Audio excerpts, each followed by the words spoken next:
Salut tout le monde! Salut à tous! Alors, nous sommes enfin arrivés après plusieurs dizaines d'années d'attente, depuis 2005, la revanche des Sith. Le nouveau épisode de Star Wars est arrivé et comme tout fan, nous l'avons attendu, nous l'avons vu et nous avons décidé de vous en parler aujourd'hui. Alors, Dim, je t'en prie, commence, vas-y. Alors tout d'abord, moi je tiens à dire que j'étais extrêmement excité de voir ce film depuis les premières annonces du rachat par Disney, du choix du réalisateur. Personnellement, j'en pouvais plus, je pense que c'était le cas de beaucoup de gens. Alors, est-ce que l'attente valait la peine ou non? C'est ce qu'on va voir. Donc, on va commencer par le pitch. Plusieurs dizaines d'années même après la fin du Retour du Jedi, dans l'épisode 6, on retrouve de nouveaux héros. L'histoire commence sur le texte déroulant qui nous dit que Leia recherche Luke depuis plusieurs années maintenant, qui aurait disparu en fait, et qui monopoliserait notamment son temps et ses troupes et la nouvelle résistance à la recherche du dernier Jedi, tout en luttant contre le premier ordre qui serait en fait l'héritage de l'Empire. Voilà pour le pitch général, donc qui est assez simple. Je tiens juste à préciser, c'est pas un gros spoil parce que c'est ce que vous voyez dès le début du film. Lorsque nous allons spoiler le film, je mettrai un petit logo pour bien vous faire comprendre et j'indiquerai les temps où on spoil. Il y aura beaucoup de spoil, mais vous pourrez voir la vidéo de façon assez tranquille même si vous n'avez pas vu le film. Si vous l'avez toujours pas vu, allez le voir parce qu'il est sorti déjà depuis une semaine quasiment. C'est compliqué de pas faire de spoil sur un film comme ça. Ouais, c'est très dur. Quand on veut s'appuyer sur un exemple et qu'on peut pas utiliser cet exemple, c'est. Alors personnellement, c'est sur ça que je rebondirai en premier parce que ça m'a fait tellement plaisir de voir un film pas spoilé. Je l'ai vu le jeudi, il est sorti mercredi, donc j'ai bien évité les spoils. Mais surtout, il y avait une vingtaine de vidéos qui étaient disponibles. Et quand vous allez au cinéma, vous vous rendez compte que les bandes annonces ne spoilaient rien du tout, ne dévoilaient rien, ni à l'histoire, ni au film, ni à l'intrigue. Si vous voyez toutes les bandes annonces prises les unes à côté des autres, ça dévoile la moitié du film. Donc ça fait très plaisir parce que tout le long, vous avez des rebondissements, vous avez des révélations, vous avez des scènes qu'on n'a pas pu voir avant, ni dans les making-of de tournage, ni dans la bande-annonce, ni dans les photos prises. Et ça m'a fait tellement plaisir, c'est rare de voir un film non spoilé. Il y en a très peu qui ont l'occasion de faire ça. Donc ça, c'est la première chose que je tiendrais à dire, c'est que J.J. Abrams, c'est toute la production Disney a su maîtriser le marketing de A à Z. On a vu du Star Wars partout. Il y a des produits dérivés, des pubs, des spots publicitaires. Et pourtant, on fait tout ce qui est autour sans pour autant dévoiler le film. Enfin, le film plutôt. Alors en parlant de BB-8, je crois qu'on est tous d'accord. C'est juste le meilleur personnage de tout le film est devenu culte. En un film, il est devenu culte. En une bande-annonce. En une bande-annonce, voilà. mais déjà, rien que vous le voyez, les 15 premières minutes du film, vous l'adorez. Le voir, c'est l'adopter. C'est un mélange entre R2D2 et Wall-E. Exactement. On sent la patte Disney, c'est vraiment c'est Wall-E mais qui roule. Il est drôle, efficace. C'est un sorte de sidekick, mais qui est pas chiant. Il est vraiment utile en fait. Il est utile à l'histoire, il est utile aux scènes d'action parce que voilà, il peut interagir. Tu peux lui demander quelque chose, il va le faire. Donc vraiment une très bonne trouvaille de la part de J.J. Abrams et de la production d'avoir souvent soufflé de nouveaux personnages. Tout à fait. Et justement, si je peux me permettre, je vais continuer sur les personnages. Vas-y. Du coup, le film, comme tu l'as dit, reprend donc 30 années plus tard vis-à-vis de le Retour du Jedi. Donc ça se passe vraiment en temps réel, j'ai envie de dire, parce que les acteurs ont vieilli. Et on commence vraiment avec la présentation de nouveaux personnages. On reprend pas les anciens arrivent petit à petit dans le film. Vous avez d'abord Han Solo, vous avez Leia, Chewbacca, C3PO, R2D2, même Luke.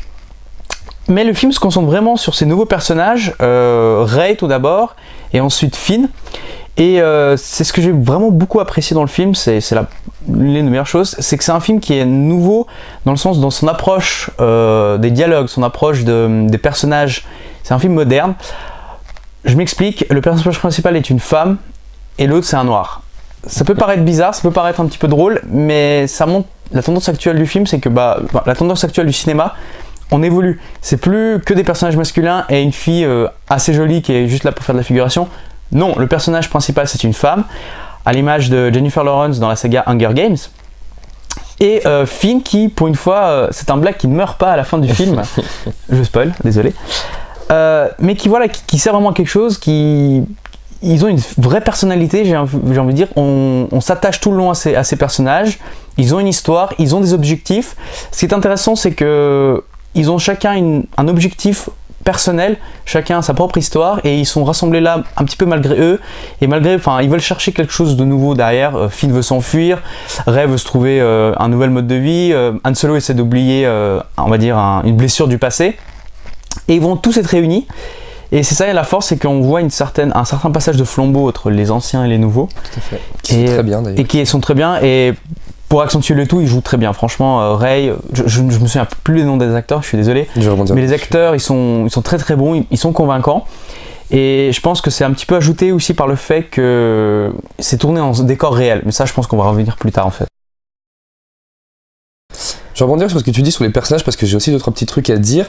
Donc pour récapituler, on a 3 nouveaux personnages. On a donc, comme tu l'as dit, Rey, Finn, qui s'appelle notamment FN pendant le premier quart du film et c'est assez rigolo.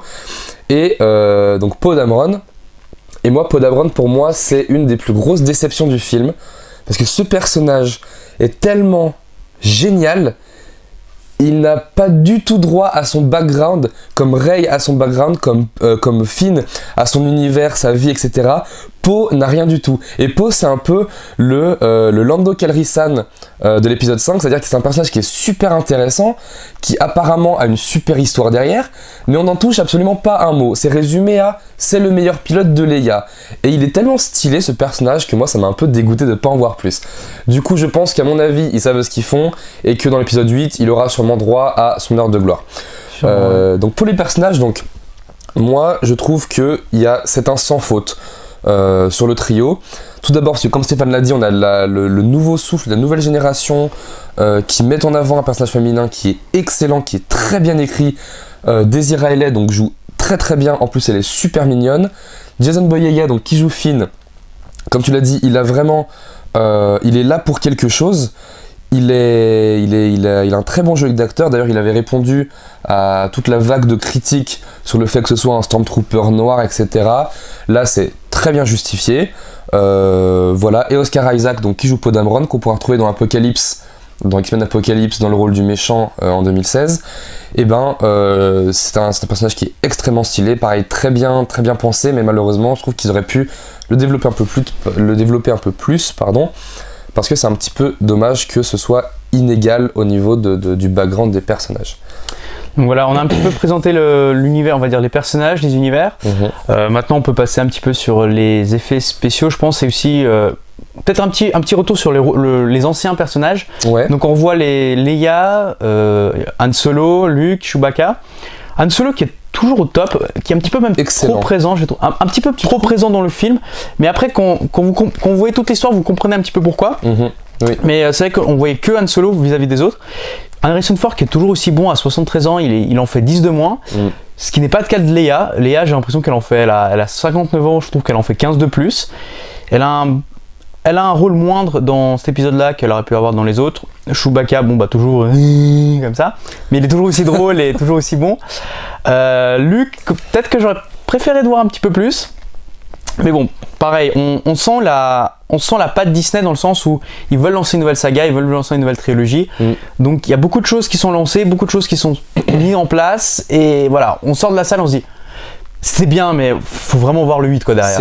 C'est obligé, t'es obligé de voir le 8. Ça met en place une hype monstrueuse. Et du fait que la fin soit vraiment un cliffhanger vraiment, on va dire, qui est très bien foutu, qui est extrêmement simple en fait. Ouais. C'est une scène très simple, mais qui peut ouvrir tellement de possibilités et on a envie d'en savoir plus et c'est du très très bon boulot. Ouais.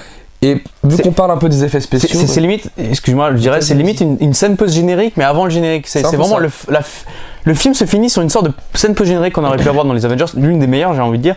Et oui, je te laisse continuer sur les effets spéciaux. Est-ce qu'on peut spoiler vite fait la fin ou pas? Alors, on spoil la fin. Alors, on va spoiler la fin, donc barrez-vous.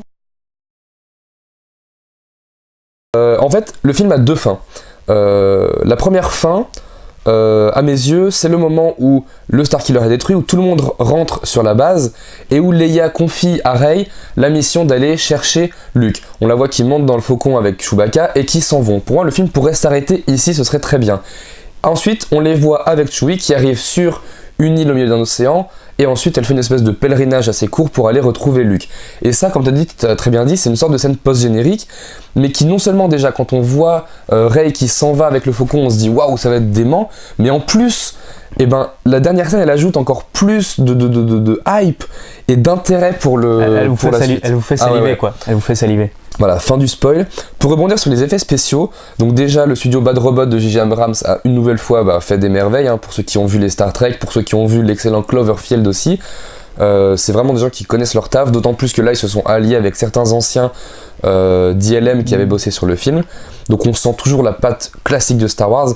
C'est enrichi par des plans séquences, notamment pour les séquences de vol, qui sont juste mais à tomber par terre, notamment je pense à la poursuite dans le premier quart du film avec le faucon et les deux chasseurs sur Jakku. Il y a des effets de retournement, il y a des zooms, c'est juste hallucinant, enfin franchement, en plus toi qui l'as vu du coup en 4D, Ouais. j'ose même pas imaginer comme ça devait être bien.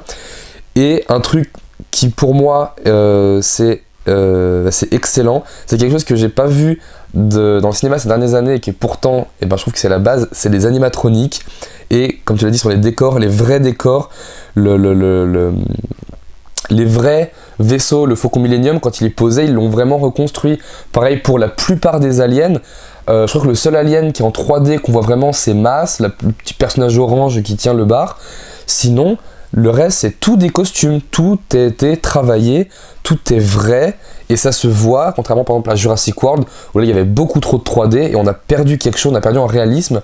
Et là, toutes les équipes, toute la direction artistique a fait un travail excellent pour recréer un univers qui est pas juste en image de synthèse, quoi. Et ça se salue. Bah ouais, c'est un peu la chose que je rajouterais, c'est que J.J. Abrams, il a su faire un peu le pont entre la prélogie et l'ancienne trilogie. Exactement. L'ancienne trilogie, c'était une révolution à l'époque au niveau de l'effet spéciaux, notamment avec l'ILM. C'est justement grâce à Star Wars que Photoshop a été inventé, par exemple. Et a contrario, je me suis fait toute la saga Star Wars récemment, il y avait beaucoup trop de 3D dans la trilogie, j'ai trouvé, par exemple, notamment l'épisode 3. L'épisode 3, il y a 99% des scènes, c'est filmé en CGI, en écran vert. Ici, beaucoup de choses ont été tournées en décor réel, ils ont tourné à Abu Dhabi notamment, dans des vrais temples. Comme tu l'as dit, les vaisseaux étaient reconstruits en vrai, et ça joue deux choses, ça rapporte deux choses en fait. La première, je pense que les premiers fans de l'ancienne trilogie Star Wars, ils vont beaucoup apprécier parce qu'ils vont retrouver ce côté, on va dire, authentique. Carton-pâte, voilà. Authentique. La deuxième chose, et non des moindres, ça joue sur le jeu d'acteur. J'ai regardé récemment donc, les Star Wars. Il y a des acteurs qui sont tellement mauvais, enfin, Hayden Christensen en tête, mais il y en a, ils savent vraiment pas jouer. Et je comprends, pour un acteur, c'est très dur de jouer sur un fond vert. Quand t'as rien, tu dois tout imaginer. Là, ils ont vraiment tourné en vrai, donc les acteurs, quand ils disent quelque chose, ils y croient. Ils sont essoufflés, ils sont vraiment dans des décors réels. Quand ils fuient quelque chose, ils courent dans des vrais labyrinthes, pas genre un truc en 3D. J'ai vraiment apprécié, j'adore ce genre de cinéma quand tout est fait à l'ancienne, tout est fait avec des vrais effets spéciaux. C'est pour ça que j'adore Nolan, parce que Nolan c'est un gars qui fait toujours tout, on va dire, avec très peu de CGI, et là c'est le cas. Et voilà, enfin, c'est l'authenticité. C'est l'authenticité. Voilà, même BB-8 a été construit en vrai, en fait, ils l'ont vraiment fait en vrai. Quand ils ont fait la conférence pour les annonces, notamment on a vu une des premières bandes annonces, ils avaient fait monter sur scène le BB-8 en vrai, les gens s'étaient dit waouh, mais les gens se sont dit putain, c'est vraiment un truc, c'est pas un petit robot en image de synthèse. Et tout est vrai, quoi. Il y a très peu d'images de synthèse. Bon, pour les batailles spatiales, c'était dur de les refaire en vrai, si on est d'accord. Pareil pour le Starkiller.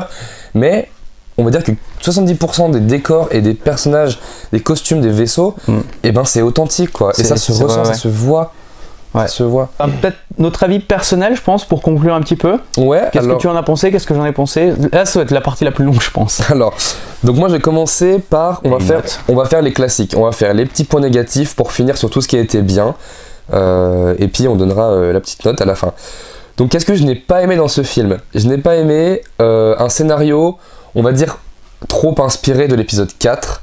Le schéma est à peu près le même. Il y a d'ailleurs des scènes clés du 4 qu'on revoit dans l'épisode 7, notamment quand Pod va donner la carte à BB-8, c'est exactement la scène où Leia va donner les plans d'étoiles noires à R2-D2. Quand ils vont détruire le Starkiller, ils passent dans le même putain de couloir que les mecs de l'Empire, ils ont même pas daigné reboucher le même putain de trou pour que les mecs n'envoient pas leur torpille dedans. Voilà, le schéma est le même, sauf que là, On a des personnages qui arrivent en plus, parce qu'il faut dire que dans l'épisode 4, c'était un petit peu l'austérité à tous les niveaux, que ce soit les personnages, le scénario ou même les décors, c'était très très simple.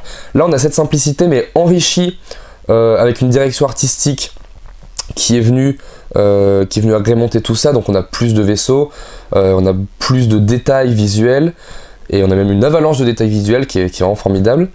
Donc le scénario, un petit mauvais point. J'ai pas trop aimé le méchant sans son masque. Je trouve que l'acteur n'a pas été très bien choisi. Le méchant lui-même est super stylé, mais l'acteur qui est dessous, il manque de charisme. Et surtout quand on sait qui est le personnage, on aurait pu trouver, je pense, quelqu'un de plus, on va dire, représentatif et de moins Max Boublil qui est Adams. Enfin voilà quoi. Bon, passons sur ce fait. Mis à part ça, on a un film qui revient aux sources de Star Wars, avec notamment le scénario, avec notamment pas les ambitions, mais Les enjeux. Les enjeux, merci. Les enjeux du Star Wars. La patte Disney est présente, mais dans le bon sens, notamment BB-8.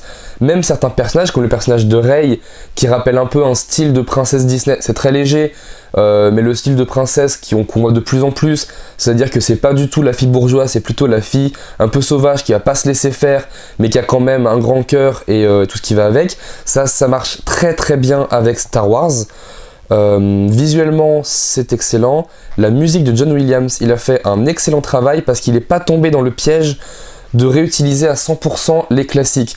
On a les thèmes principaux, ils sont très bien réutilisés, mais on a aussi une multitude de nouvelles musiques qui sont juste mais excellentes, notamment les thèmes des personnages qui sont juste à tomber.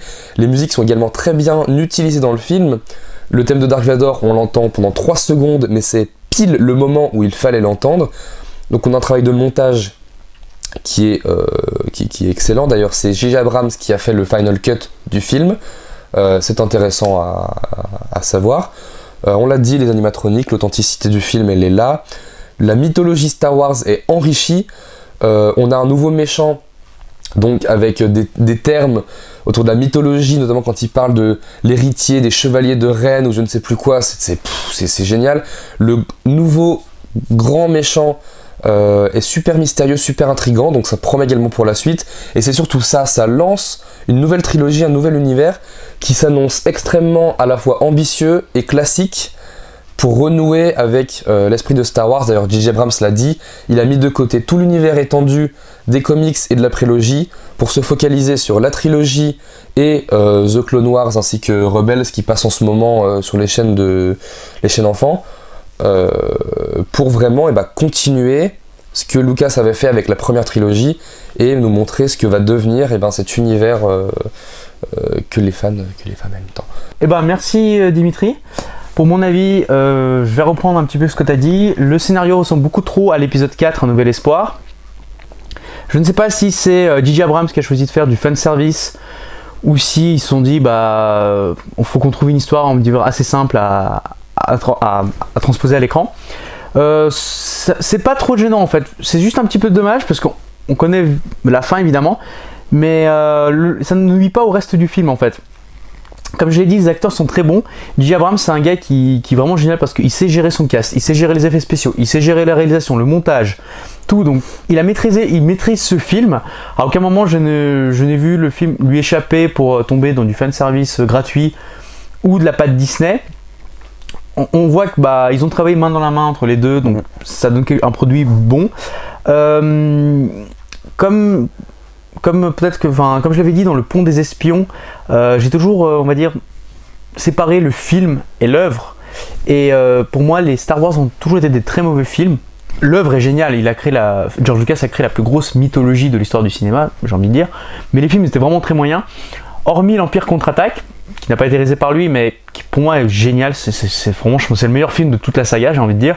Il tombe souvent dans le top 100 des meilleurs films de tous les temps, parce qu'il est maîtrisé de A à Z. Et là, c'est vraiment le cas, c'est un très bon film. Star Wars 7, on a des bons acteurs qui jouent leur jeu à fond, des effets spéciaux qui tiennent la route, un scénario qui tient la route, j'ai envie de dire aussi, avec ce côté un petit peu l'Empire déchu qui essaie de reconquérir dire une ancienne aura, une ancienne idéologie, des méchants au top. Une certaine violence qui est présente aussi, notamment dans la tout début, au tout début, quand Kylo Ren débarque sur une planète à la recherche de BB-8 justement et d'une carte, il dessine tout un village, Finn qui se retrouve avec un casque ensanglanté. On a une certaine noirceur, une certaine cruauté qu'on n'avait pas avec les anciens épisodes, cruauté de la part de l'Empire, notamment aussi il y avait une scène qui est très intéressante, c'est une copie lorsque, alors spoil, dans l'épisode 4, lorsque l'Empire menace Leia, ils détruisent la planète avec l'étoile de la mort, donc sa planète natale. Et j'ai envie de dire Aldébaran, mais en fait non, c'est pas ça, c'est Alderaan. On voit juste une boule exploser. Là, c'est différent parce que dans le film, le Starkiller va détruire le Sénat galactique et notamment la planète de Coruscant. Et en fait, avant que l'explosion, donc c'est un sort de grand laser qui va traverser tout l'univers, enfin tout l'espace, toute la galaxie pour exploser la planète. En fait, on voit le laser qui part, on voit le laser traverser, et on se retrouve sur la planète de Coruscant et on voit les habitants qui regardent dans le ciel et ils voient ce laser arriver. Ça donne une humanité à cette planète, à cette action en fait. C'est impressionnant. On a vraiment de la pitié pour ce qui se passe en fait. On voit pas juste un truc exploser. On voit toutes ces vies qui détruisent toute une planète qui part en fumée d'un simple coup de laser. Enfin, c'était très émouvant, j'ai trouvé. Après, ce qui m'a un petit peu manqué, un peu déçu, c'est d'une part la musique de John Williams. J'ai trouvé que elle était sympa, mais c'était pas génial, c'était pas aussi évocateur que dans les autres films. Et il manque un peu le côté politique qu'il y avait dans la prélogie, que George Lucas avait essayé de mettre avec le Sénat, Leia qui essaie un petit peu de faire avancer les choses. Avec Padmé en tant que sénatrice qui essaie de faire avancer les choses, la montée de Palpatine. Ici, le film se concentre beaucoup trop sur la famille Skywalker, sur la Force, sur ce petit groupe de rebelles. Et voilà, c'est dommage. J'ai trouvé qu'il y a beaucoup de choses à faire derrière. J'espère que ça va être fait dans les épisodes 8 et 9. Pour la conclusion, je lui donnerai la note de 8,5 sur 10. J'ai vraiment adoré, surtout BB-8, qui est de loin le meilleur personnage. Et voilà. Alors c'est un film qui, par contre, je pense qu'il va plus plaire à l'ancienne génération qu'au nouveau. Clairement. C'est vraiment, il reprend les personnages, l'espace-temps de l'ancienne trilogie. Je pense que les anciens vont adorer. Je pense que les fans, de la pas les puristes. Les puristes, ouais. Mais non, moi je dis les puristes de la prélogie, ceux qui trouvent que la prélogie était de loin supérieure à la trilogie. Là, ils vont être beaucoup plus déçus parce que, comme tu l'as dit et comme on l'a dit, tout ce qui a été fait dans la prélogie, l'aspect philosophique, pas philosophique, politique, etc., est absent. Et du coup, ouais. C'est pas un retour en arrière parce que c'est un retour aux sources. Et la source Star Wars, ça a traversé les âges. C'est pas une régression. C'est vraiment on reprend ce qui a fait les grandes heures de la saga dans les années 70-80 et ben on continue en faisant un peu abstraction de ce qui s'est passé avant. Alors après, sans dire que c'était mauvais. Alors c'est pas mauvais, c'est comme tu l'as dit. Après, je suis un grand fan de la prélogie. Il y a pas mal de il y a aussi quelque chose qui sont absentes, c'est les combats au laser en fait. Ouais, c'est une chose que j'ai oublié de dire en fait dans l'ancien. Autant George Lucas c'est un très mauvais réalisateur, c'est ce que j'ai pu voir, rien qu'au niveau du cadrage, des fois c'est dégueulasse. C'est ce qui m'a manqué, c'est au niveau du combat au sabre laser. C'est vrai que les combats dans la prélogie sont géniaux. Là, les lasers manquent un petit peu parce que les personnages ne savent pas maîtriser les sabres laser. C'est d'ailleurs l'un des points faibles du film aussi. Enfin, c'est ce qui m'a le plus dérangé. C'est comment la force intervient. Alors, spoil, Rey découvre qu'elle a de la force en elle. Elle a c'est quoi déjà le nom ? Du médichlorien. Du médichlorien, voilà, merci. Elle a du médichlorien et en fait, en l'espace de 15 secondes, elle arrive à maîtriser un Stormtrooper par la pensée, à le manipuler pour lui dire ce qu'il faut faire. À piloter, bon, elle pilotait déjà pas mal, mais déjà elle arrive à faire 2-3 petits trucs avec. Elle commence à se battre au sabre laser, mais genre super bien. Ça va un peu trop vite. Je comprends pourquoi, mais ça va beaucoup trop vite en fait. Dans les anciens, c'est vraiment, les Jedi, il faut qu'ils apprennent à maîtriser le sabre laser, maîtriser la force. C'est quelque chose qui est très long, qui met du temps à apprendre. Et là, c'était un peu trop rapide, j'ai trouvé. Et franchement, c'est rien à dire. Franchement, c'est un très très très bon boulot. Hâte de voir la suite.